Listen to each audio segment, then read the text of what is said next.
Hello, my name is Nicole Franch, and this is my exam equivalent assignment in which I'll be doing a presentation for a lesson plan for the module JLZ 300. The topic is the end of the Cold War and a new world order.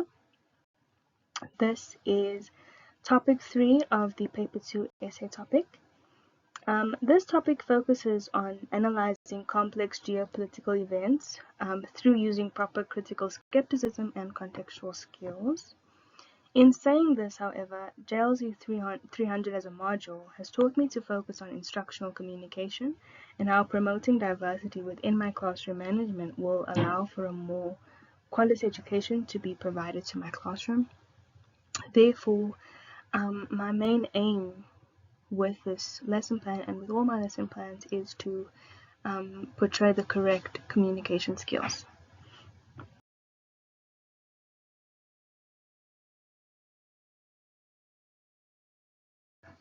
In order to link instructional communication, however, to my lesson plan, I worked with a number of theories and strategies connected to instructional communication. These included differentiated instruction, inquiry-based instruction, modeling and scaffolding, as well as discovery learning as the teaching strategies, and verbal, visual, inter and intrapersonal intelligence that I considered throughout my lesson plan. As you can see, I have highlighted the Bloom's taxonomy and the zone of proximal development.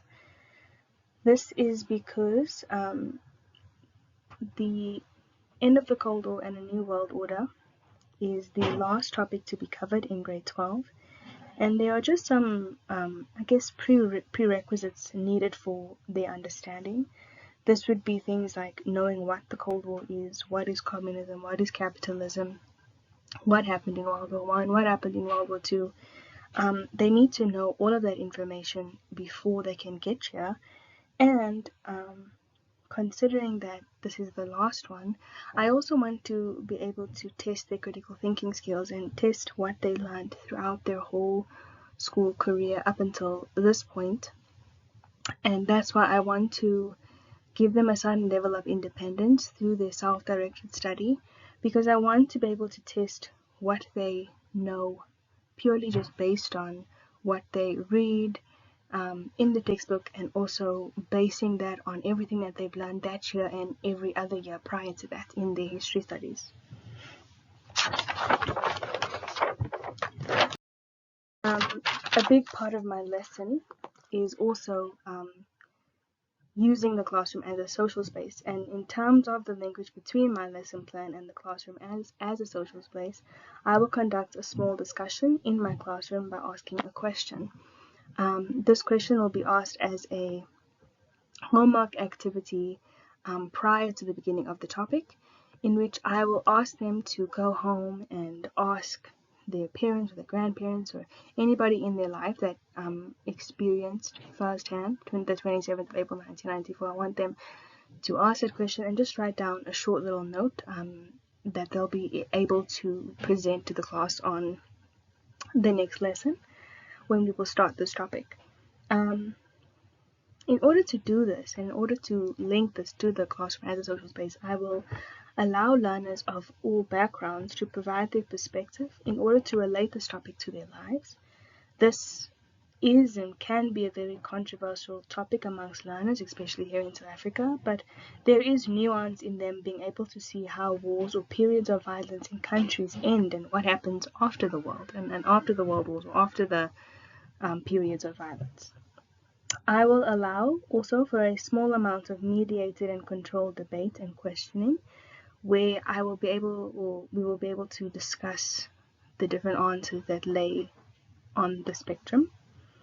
In order to do this, however, I must have already developed a safe learning space for the classroom, and therefore my communication skills throughout the year will determine the success of this topic, because I think this particular topic requires a certain amount of nuance for the learners and requires them to think a little bit out of the box in order to relate that the information to themselves in present day.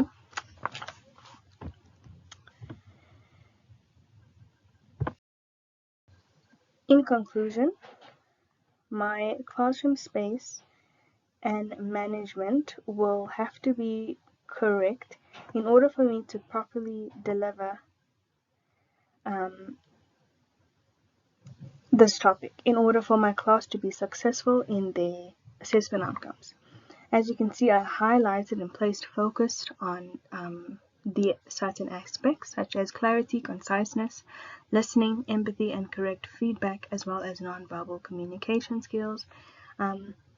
These are the skills that I want to focus on, and these aspects will ensure my success in teaching, not just for this topic, but for all of my lessons. Thank you.